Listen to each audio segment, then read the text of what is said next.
Welcome to the podcast Beyond the Ballot, a Lone Wolf production. This is where we showcase local politics by providing a platform for elected officials and candidates. Today's episode is sponsored by the law offices of Andres D. Gill, Esquire, estate planning attorney for Putnam County. If you need an experienced Putnam County estate planning attorney, look no further. This firm can draft your will, create trusts, and establish healthcare directives. Additionally, they are experienced in probate law, litigation, and estate administration. Visit the website where you can live chat or text or call them at 845-237-3317. I'm proud to introduce today's guest, Christian Russo, who's the Town Councilman for Putnam Valley, New York. Welcome to the show. Thank you for having me on. I'm excited for this. So let's start by talking about your personal background. How long have you lived in Putnam Valley, and what do you think makes this area so special? Well, my wife and I, we moved to Putnam Valley in 2014 after the birth of my first child, Julian. Prior to that, I had grown up my whole life in nearby Mahopac, New York. And how many children do you have? I have 3 children. My son, Julian, who's 12 years old, my daughter, Alessia, who's 10, and my daughter, Francesca, who's 8. And what makes this place special? First of all, for me, family, my family's here and they've been here my whole life. My parents still live in the same house that I grew up in. Aside from that, I mean, it's all the natural beauty that this area offers. You look around, you have these gorgeous lakes that you can boat and swim and fish on. You have these gorgeous mountains and hills that provide this backdrop that's unbelievable. The forests, you can go hiking, take your dog for a hike up into the woods. A lot of my friends are into hunting,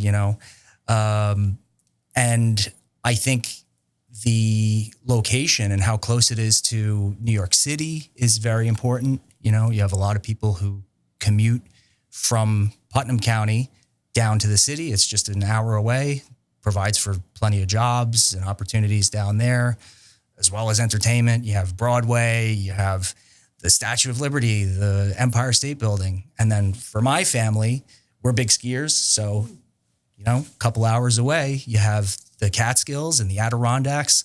We do skiing all winter long. So I think that's some of the things that make this area so special. I agree.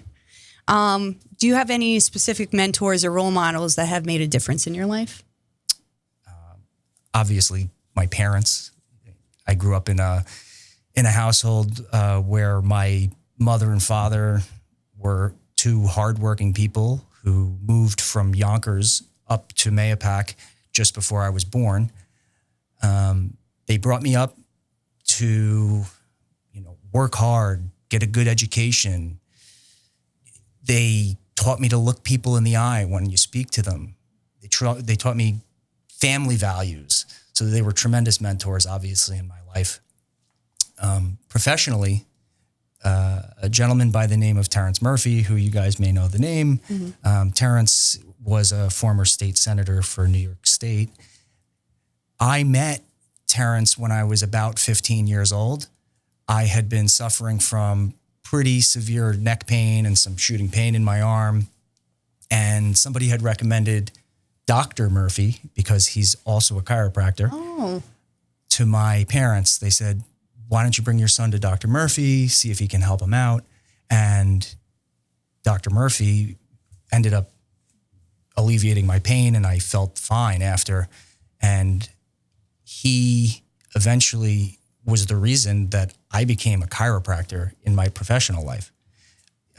When I was graduating high school, I had asked him questions about whether or not he enjoyed being a chiropractor. And his answer was basically, if I hit the lottery, I would still practice chiropractic, and I'd put a tip cup out and just say, give me whatever you want.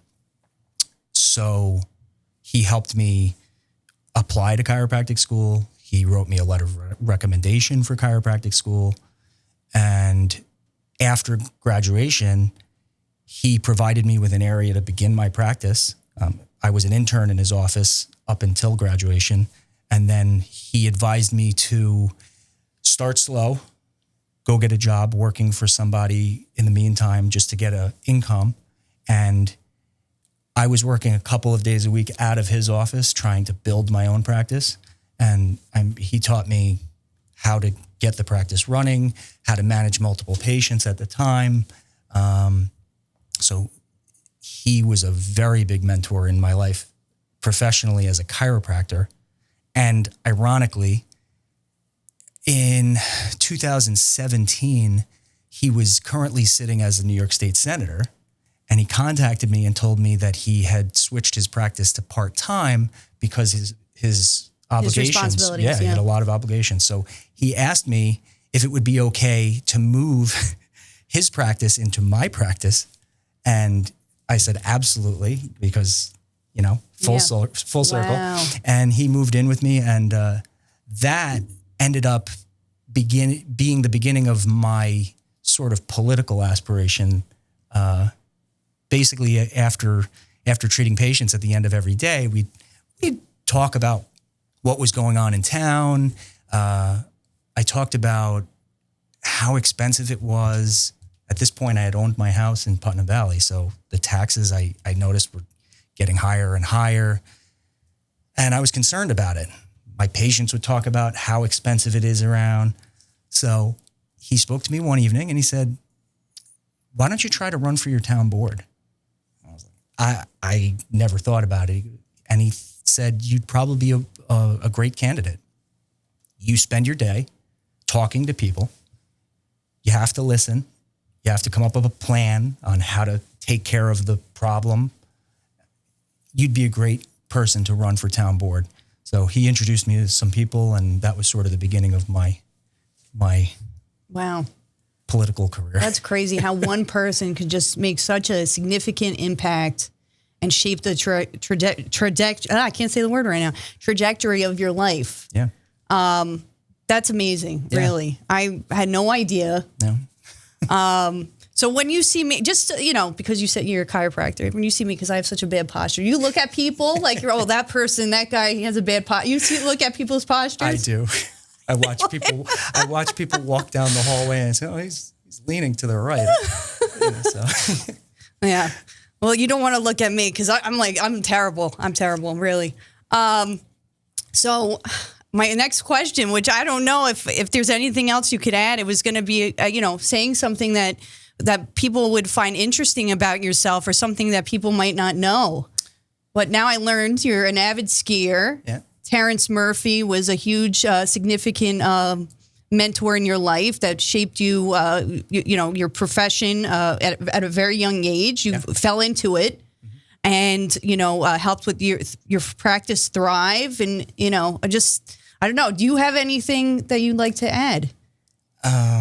Well, growing up, and still actually, I started doing Taekwondo when I was about 8 years old. My brother and I competed very seriously in Taekwondo.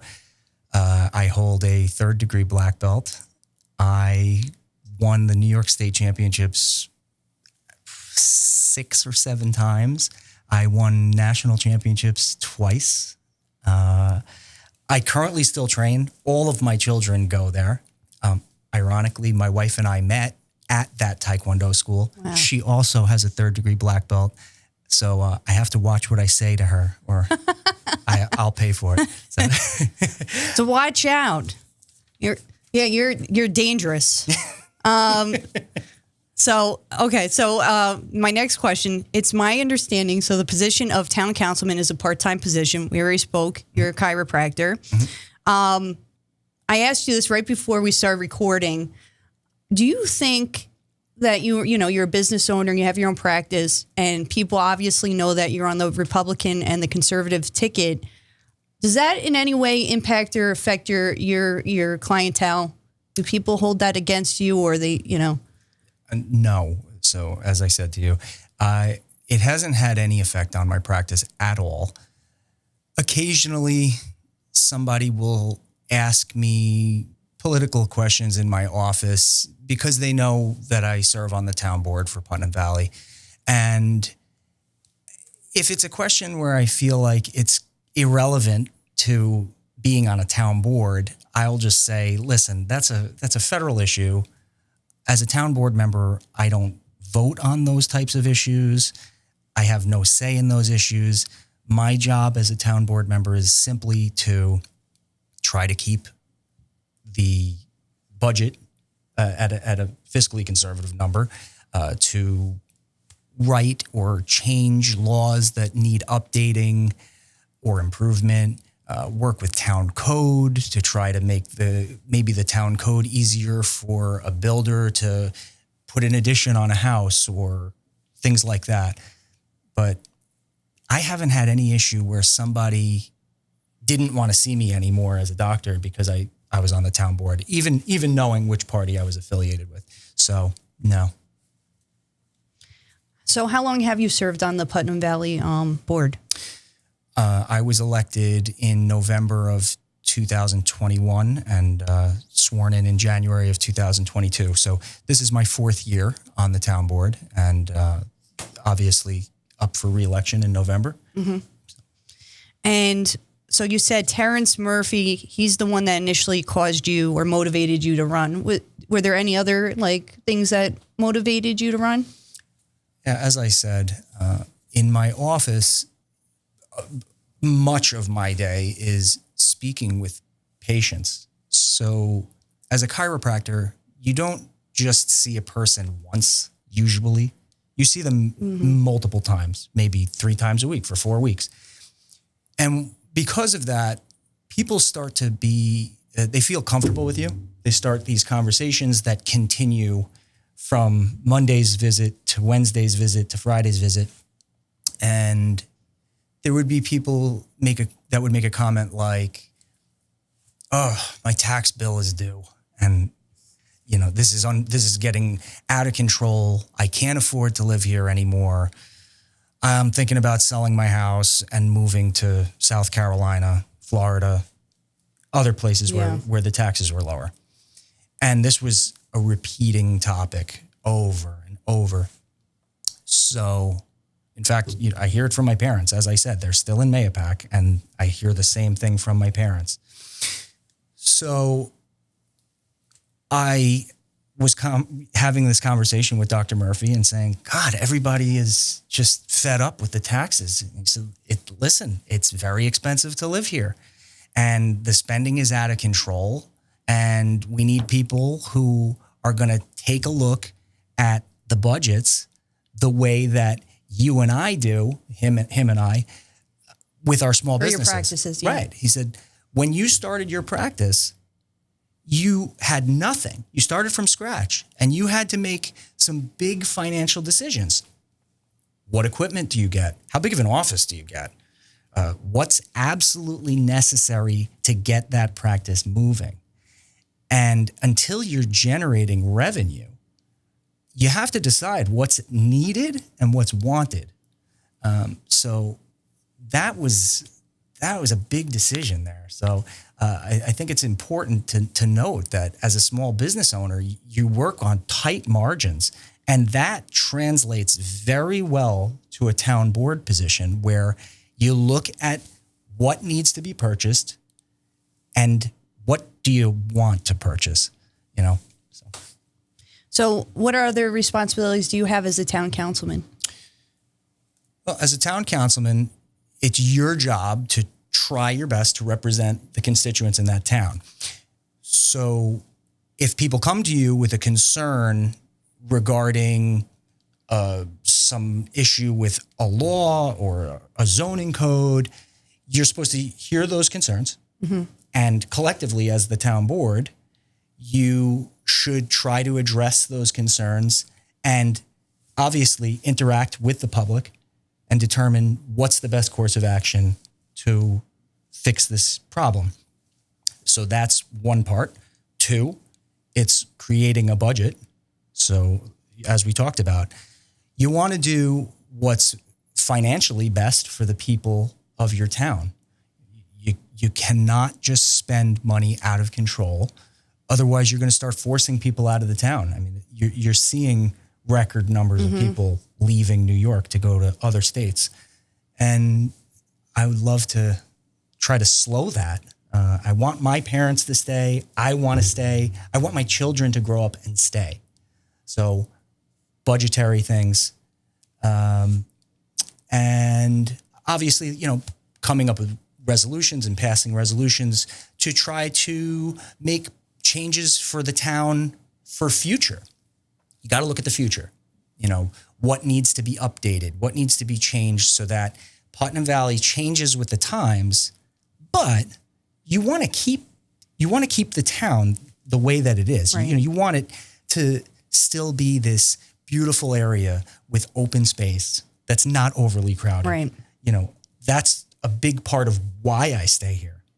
Absolutely. I want this town to stay very similar to the way that I grew up. I understand some changes have to be made with the times, but I want to just make positive changes so that the people that continue to live here long after I'm gone look back and say, oh, that was wonderful that they did that one. So, what is your favorite part of being a town councilman?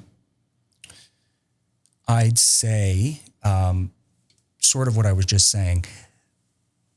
The fact that the decisions that we make as a town board are going to affect the people in the future. You're sort of leaving a mark on history. Mm-hmm. And I want to do my best to leave a really positive mark. I want people to look back and be like, that was a good idea that board did. Without that, we would have had this problem or that problem. So my favorite part is that you're effectively changing right. the future of the town. Preserving Putnam Valley. Yeah. Still adjusting into the, future, the changes to keep up with the times. Mm-hmm. That's good. And, having a legacy. Yeah. Throughout your tenure, what accomplishments are you most proud of? So, first of all, every one of our budgets that we've created has managed to stay below the tax cap, despite the fact that we were having record inflation. What was the inflation rate? It was I believe over 8% at one point. 8%, and despite that, we managed to stay under the tax cap. So that is something that I'm very, very proud of.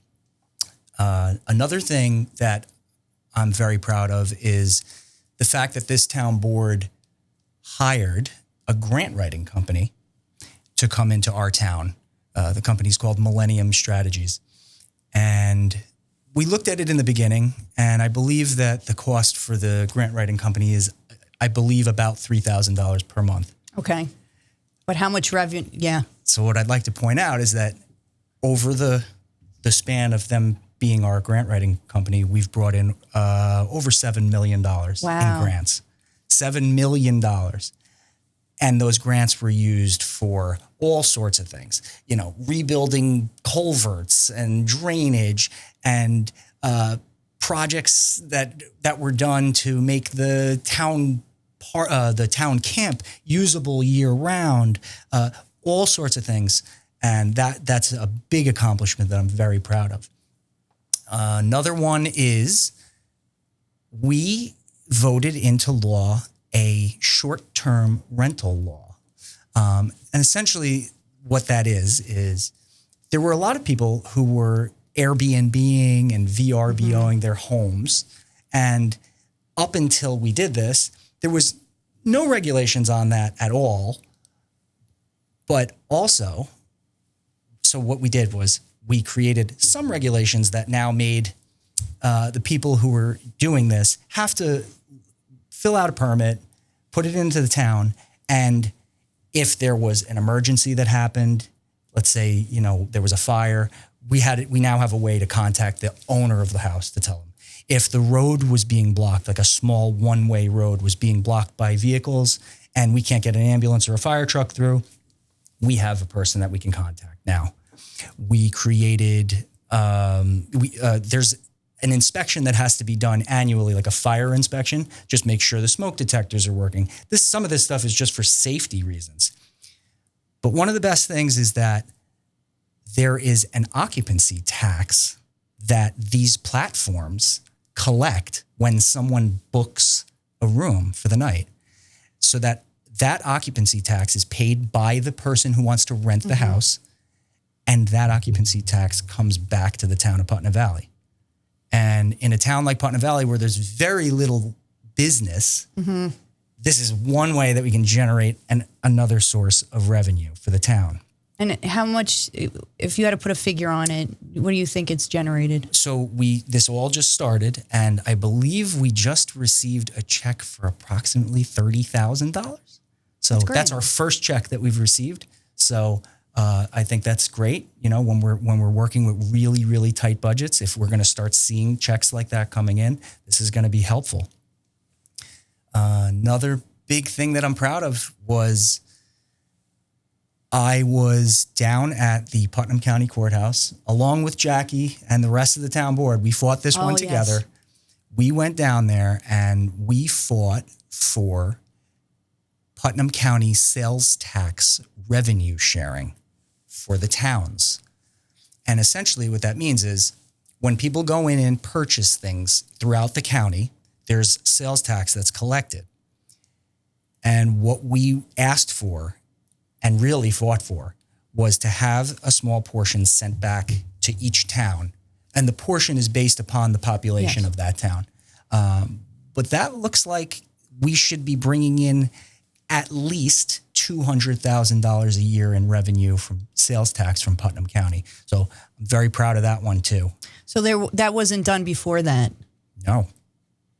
So what were they doing before that? I believe the tax just was sent back up to the state. Oh, okay. So this is new. Now, Westchester has done this in the past. I believe Rockland and Orange also did it in the past. Putnam was not doing it. And again, in these towns where there's very little business to generate sales tax revenue for a town, right. But that's huge. Also the beauty of Putnam Valley. 100%. Like, you don't want to have, a lot of business, be inundated with businesses. Correct. So this is a great trade-off. Right. So very proud of that one too. Are there any challenges that you've faced as a town councilman?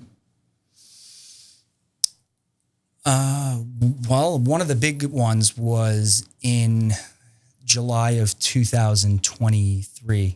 There was a very, very big rainstorm that came through.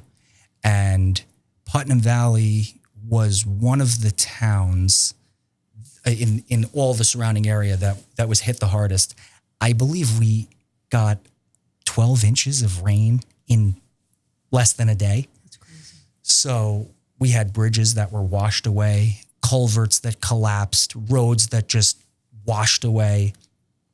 And we had to address this immediately.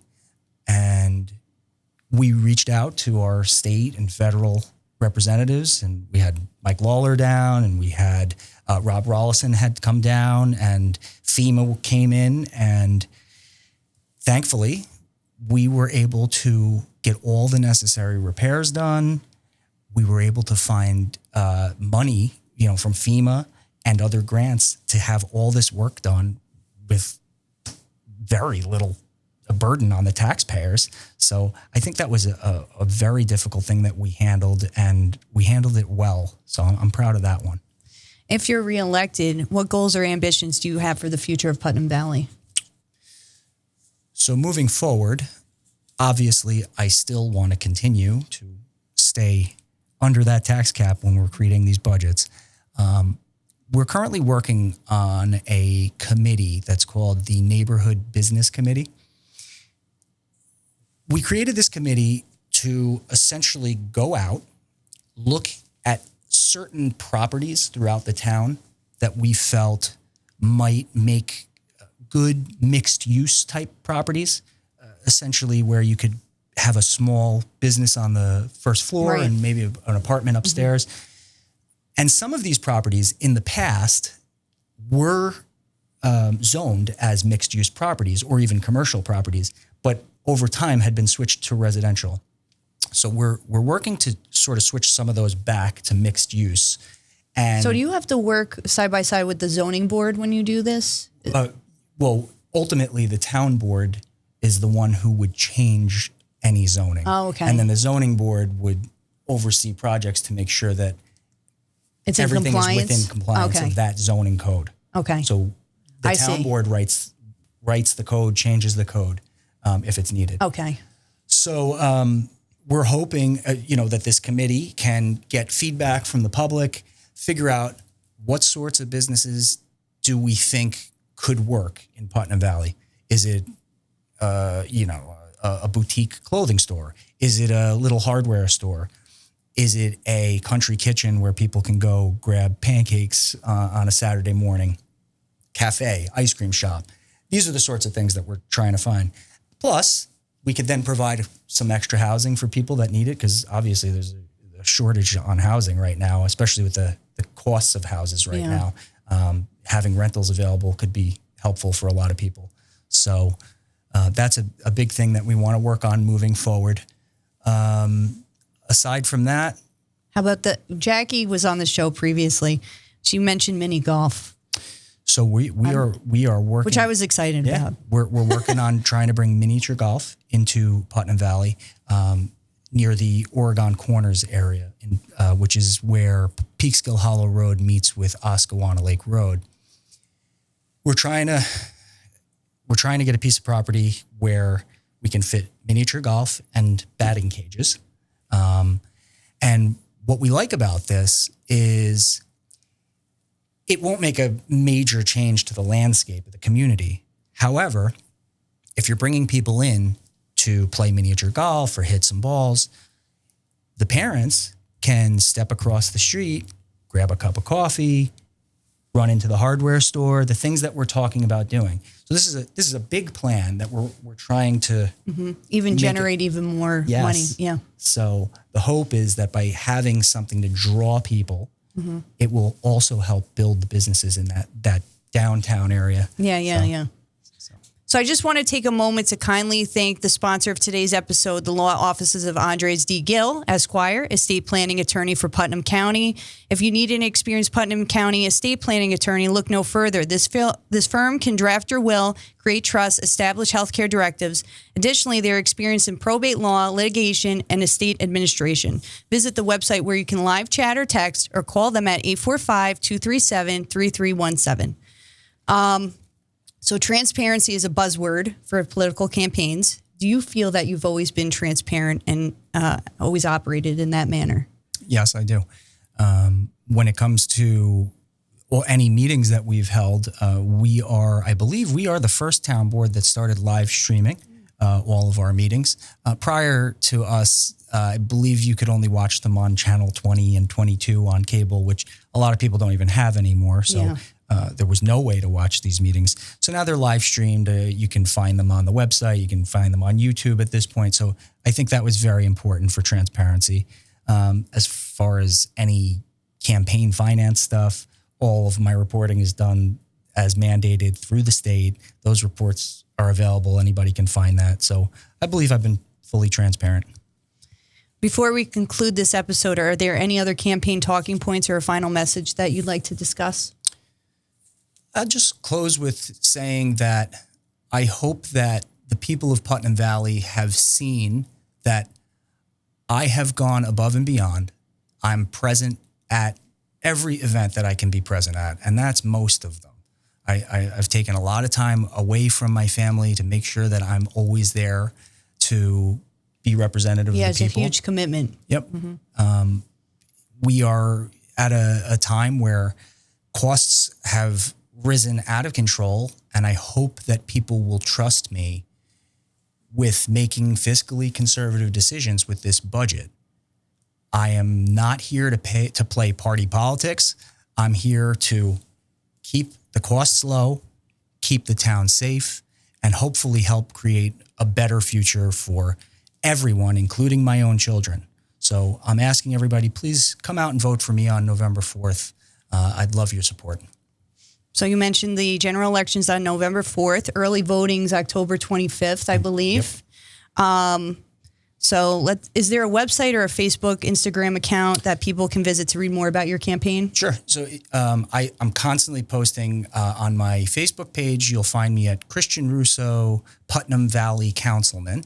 And you can go back and take a look at a lot of the things that I attended, different events, county legislative meetings where I was fighting for the sales tax revenue sharing. So take a look at that one, and you'll see the same content is usually available on Christian Russo _councilman on Instagram. And I also want to clarify, you're on the Republican ticket and as well on the Conservative Party ticket, correct? That's correct. So there you have it, folks. Christian Russo, the town councilman for Putnam Valley, running for re-election. He could straighten out your back, and he's keeping Putnam Valley fiscally straight as well. It's been a pleasure having you on the show, and I wish you the best of luck. Can I use that? Yeah, sure. Thank you. It was a pleasure being here. Thank you so much. If anyone, a small business owner or individual, would be interested in sponsoring the podcast, please contact us for details. Thank you for watching the podcast Beyond the Ballot. Like, subscribe, and leave us your comments or any questions you might have for future guests. Thank you. Bye.